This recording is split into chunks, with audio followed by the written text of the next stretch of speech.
Welcome back to Live Each Day with Purpose podcast. I'm really excited about this episode. Excited to have Michele Dudley here with me. Michele is a social entrepreneur who founded Fashion and Compassion, a nonprofit ministry dedicated to empowering women overcoming poverty and injustice in Charlotte, North Carolina, as well as 6 other countries around the world. Michele founded the Ignite Justice Conference with the vision to educate, empower, and engage people in the fight against poverty and injustice in the US and around the world, and help start a small school for the blind, the Blessing School for the visually impaired, which is actually in Rwanda. Michele began her nonprofit career as executive director of Seeds of Hope, a nonprofit focused on educating youth and empowering women. Currently, Michele oversees her family's foundation, serves on the boards of the United World Mission, Women Doing Well, and Thrive Global Project, in addition to volunteering with organizations in Charlotte and Rwanda. Michele is a former CPA who began her career with KPMG and moved on to work at Bank of America as a vice president in the Global Corporate Investment Bank. In 2016, Michele was selected as one of the 50 most influential women in Charlotte and was honored for her nonprofit service at the Behailu Academy's Mosaic Awards. She represents Fashion and Compassion as part of a Social Venture Partners Seeds 20 class of 2016. In 2018, Michele was selected to participate in Dancing with the Stars of Charlotte, benefiting Carolina Breast Friends. Michele graduated from the University of Southern California with a BS in accounting and has lived in Charlotte for over 25 years. Michele is married to Eric, who is a founding partner of Crafted, a brand and a demand generation agency. She is the mother of 4 children, ages 18 to 22, and 2 college students from Burundi. Michele enjoys reading and staying healthy through yoga, running, and dancing. And I actually came to meet Michele through volunteering with Fashion and Compassion. Michele, welcome. Thanks so much, Whitley. It's so great to be here, and I'm excited to be on your podcast. Thank you. I'm so glad to have you. So why don't we start with Fashion and Compassion? Tell me how you started that.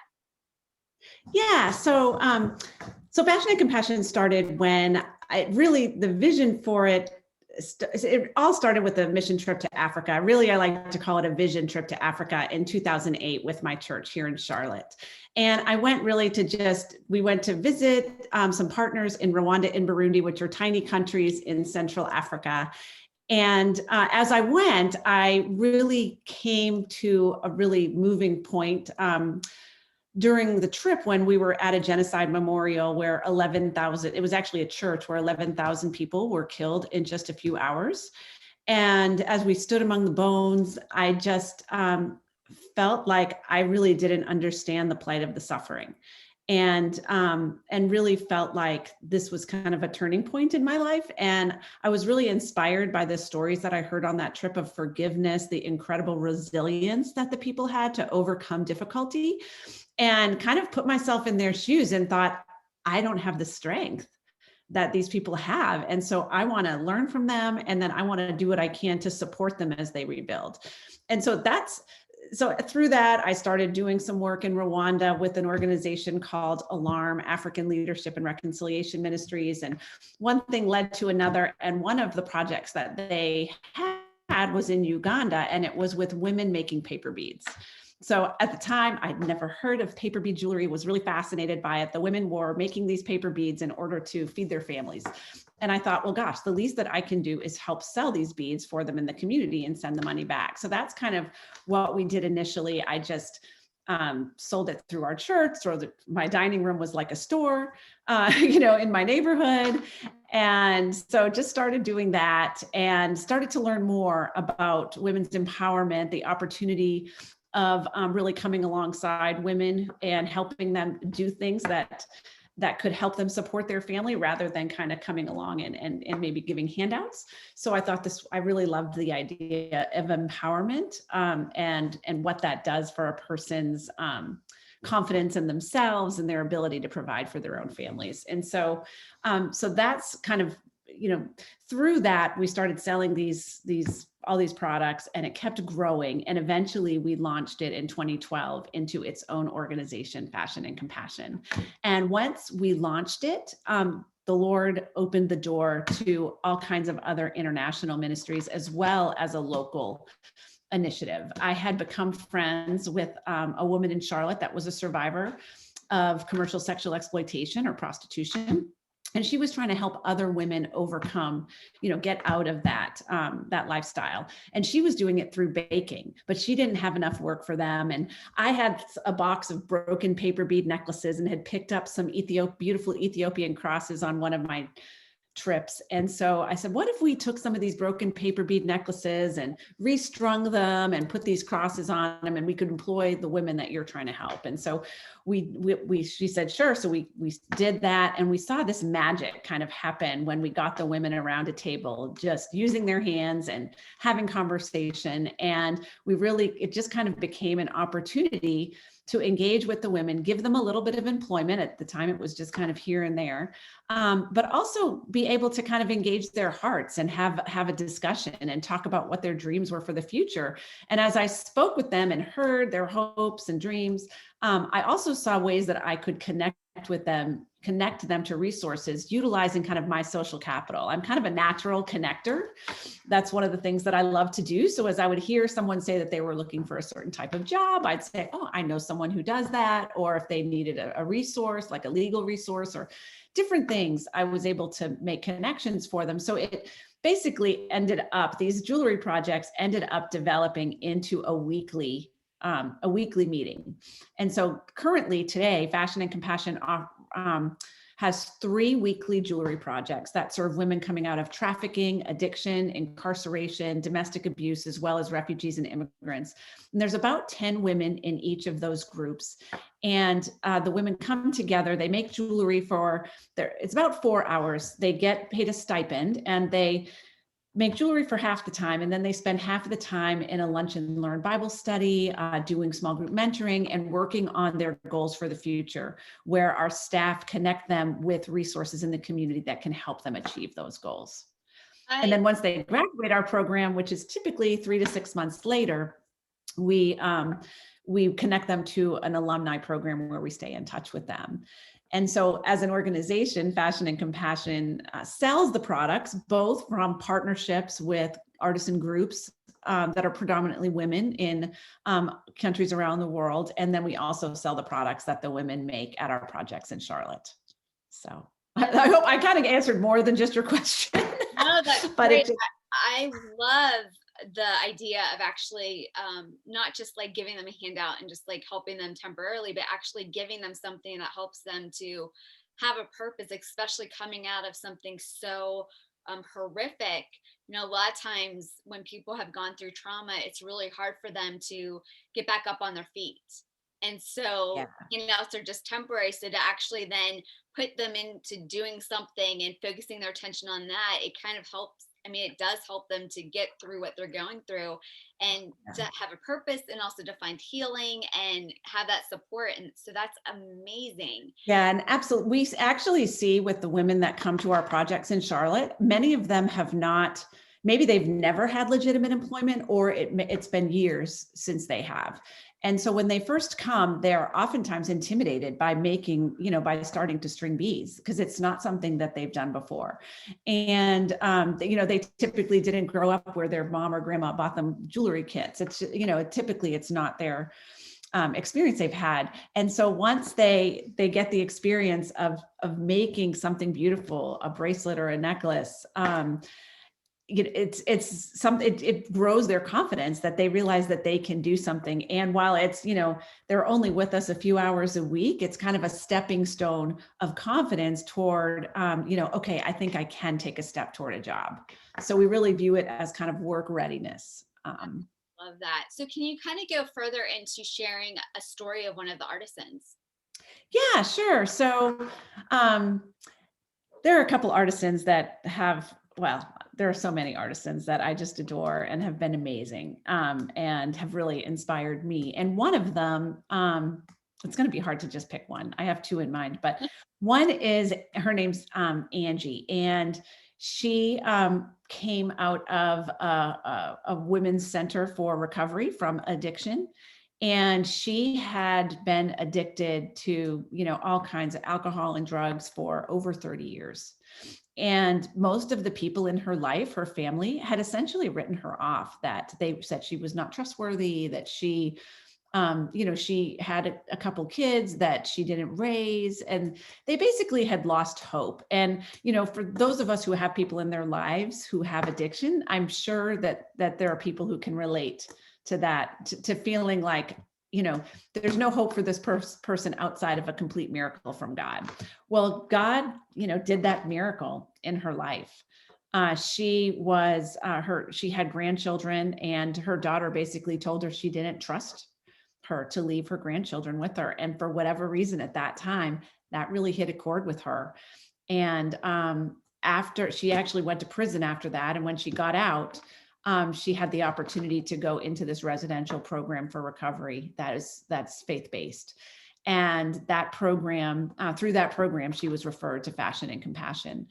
And she loved the fashion and compassion community so much. She actually had a real knack for creativity and jewelry making, and she actually did some crochet and all kinds of things. And so it really resonated with her. But what was so beautiful is, as I got to know her, is she was so determined to leave her past behind, the past of being unreliable, of people not being able to trust her, and really step forward. And so she, whenever we asked her to do something, she would show up early. She didn't, because she just was so committed to turning over a new leaf.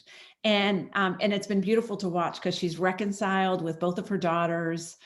She's actually now really connected with her grandchildren. And it's beautiful to see how God has really redeemed her life. And she's so grateful and so committed to her sobriety, but she also recognizes that every day is still a battle. And she's really also just been a dedicated sponsor to many other women who've been working on overcoming substance abuse. That's such a beautiful story of redemption and restoration. And Mm-hmm. just It like really what, is. is able to happen through fashion and compassion. Tell me about the Blessing School in Rwanda. Yeah, so the Blessing School is a really, really special, dear place to me. Um, was it on the first trip? On my second trip to Rwanda in 2009, I met a young man named Bosco, and he was engaged to be married, and he was a survivor of the 1994 Rwandan genocide, and had been through really a lot of difficulty. In fact, his father was killed in the genocide. And he had real soft spoken and just a neat guy. And so as I continued to go to Rwanda, go back every year to work on different initiatives with Fashion and Compassion and some other organizations I was connected to, we stayed connected. And after he got married, his wife became pregnant with triplets.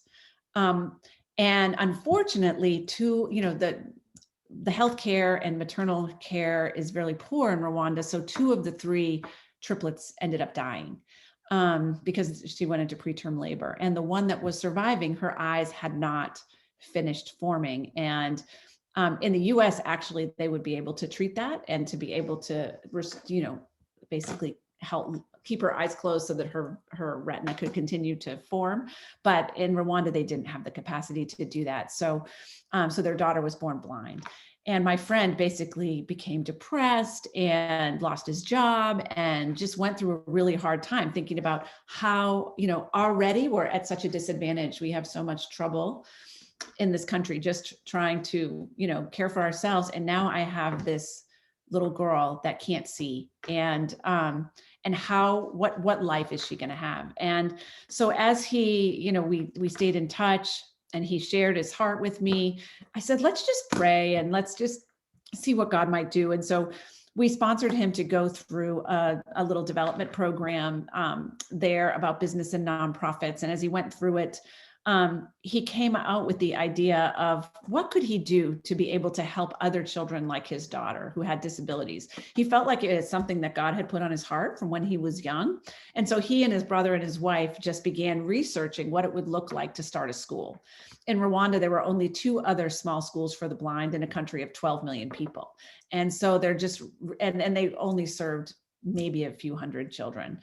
So they began researching, found that children with albinism are particularly, because they're African, but their skin is white, and they all have very, very low vision, all people with albinism, and they get really teased and ridiculed in Rwanda because of their white skin.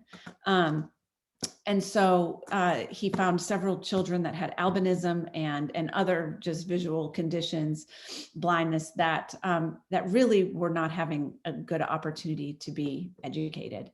And so he started with just 5 students in 2015 and opened this small school. And he was really determined to just start with a small group and then really build the school well. And so that's what he's done. So right now they have 33 students. And I mean, a couple of the first students were girls that were, they were 17 and 18 at the time. Now they're in their early 20s, and they're just essentially finishing 5th grade now. But they were so thrilled with the opportunity that someone would tell them that they could learn, that they could achieve, that they could have a purposeful and productive life, where everyone had been telling them for their whole life that they couldn't.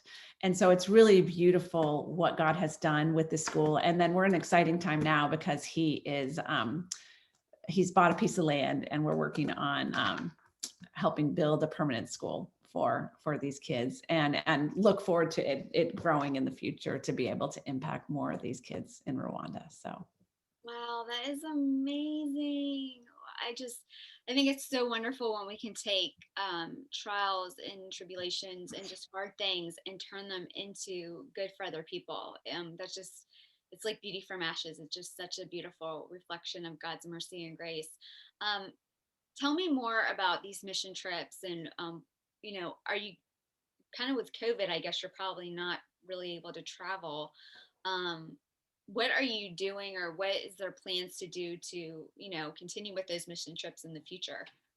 Yeah, I've the last few years that I was running Fashion and Compassion, I would say I didn't really do. I went every year back to meet with our artisan partners, to Africa and to some of our other partner countries, to meet with the artisan groups and things like that.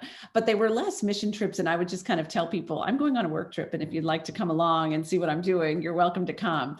There's mission trips are kind of an interesting thing. I right now I'm kind of a little bit down on mission trips. I'm more like the idea of vision trips. I've just seen over the years, having taken a lot of people to various developing countries, that there's a lot of emphasis that gets put on raising money to go and what I'm doing to serve these poor people in these places.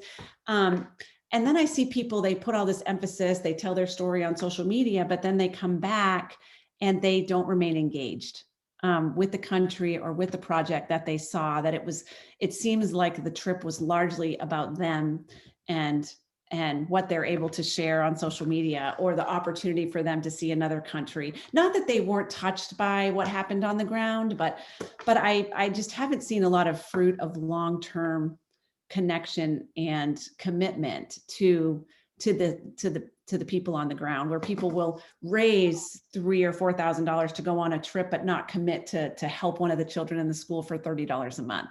And so because of that, I'm more a fan of vision trips, where you're going with an intention to visit, to see what's happening on the ground, to learn from the people there, because they have so much to teach us.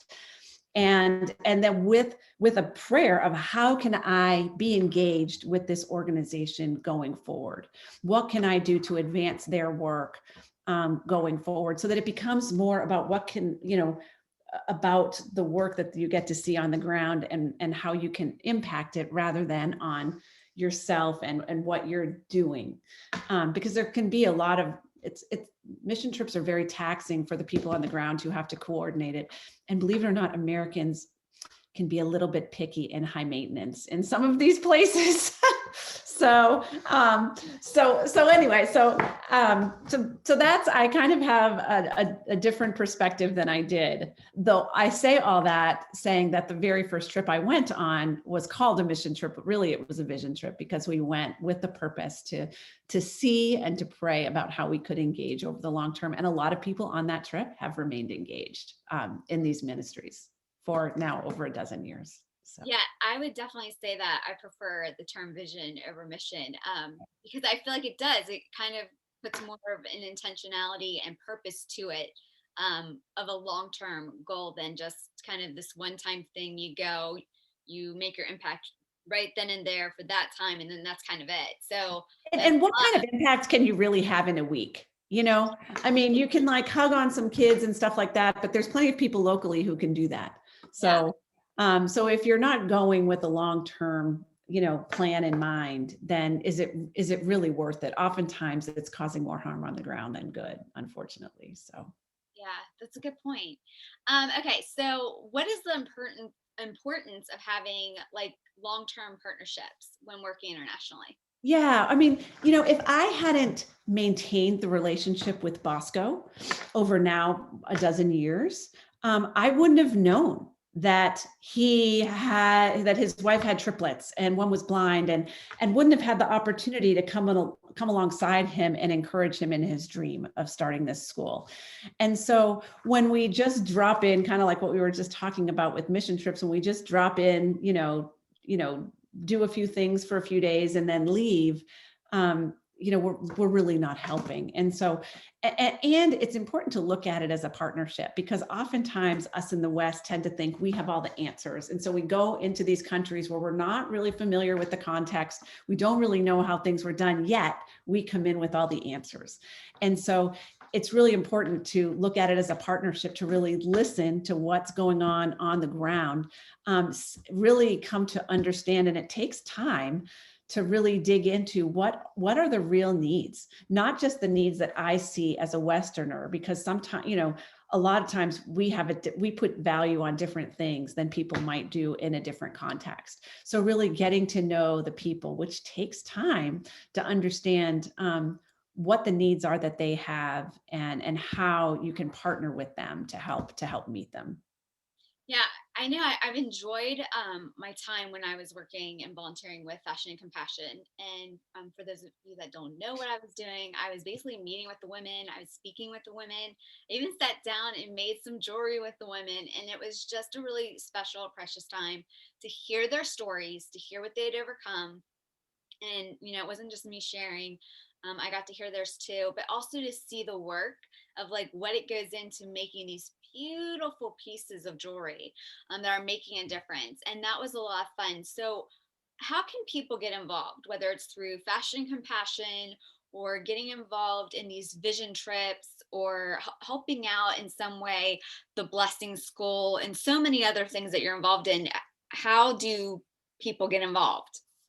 Yeah, so Fashion and Compassion, we Fashion and Compassion has different opportunities. Once we get through COVID, one of the things we would love for people to do is, well, you can do this now. You can go and shop at the boutique. So there's a boutique in Charlotte. It's in the Dilworth neighborhood. It's a really cute old Victorian house. It is open during the week, 10 to 5. So please stop by and visit. And you can also shop online, fashionandcompassion.com. But after the pandemic, when we can have small events again, we love to host events at the boutique. And there's even a space where small groups can meet and things like that. And so and that helps people know that we're there, and you can see, typically it's not, we wouldn't do an event when the women are necessarily in the space, but you can kind of see the space where the women create jewelry and then get to shop the jewelry that the women make here in Charlotte and around the world. So that's a really, really great and probably most important way that you can help. Fashion and Compassion also sometimes has a need for mentors, people who can help with some of the women that are refugees and immigrants. They're working on their English language skills. So we're often looking for people who can converse with them around that. And so those are some of the ways. We're not a super volunteer heavy organization, and because the women are kind of in vulnerable situations, we have to be really careful about how many people that we bring in. And then from time to time, we have specific needs around, projects for the house or other projects, or, also needing help at events, selling the product and that kind of thing. But right now we're in a time where there aren't very many events. And so So shopping online is a wonderful thing that you could do to support Fashion and Compassion right now.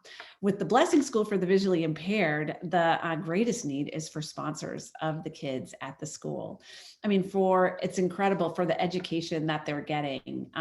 It's so inexpensive compared to what a private education would cost here. And they all live at the school because many of them are from rural areas. And because they can't see that, it's not easy for them to commute back and forth. So the children live at the school. And so you can go to educationequalshope.org and select the ministry site Rwanda, and you can learn more about sponsoring one of those amazing kids there. I love that. And I will include all of these links when I post everything. It will all be tagged with everything. Yeah. And I'd say for going to Rwanda or for a vision trip, Fashion and Compassion right now is not really running anything like that. In the future, we will be taking some people, but we're probably going to look to take sponsors, people who are already committed to the kids, to the school. So if it's something that's touched your heart, please consider sponsoring a student, and then you'll be the first people that we'll ask when we're ready to take another trip and visit the kids. Yeah. What are you currently working on now? Yeah. So, I'm still supporting Fashion and Compassion. I volunteer as a mentor and serve on a board committee and on the board of advisors and things like that. But also, and I'm also the site coordinator for the Blessing School.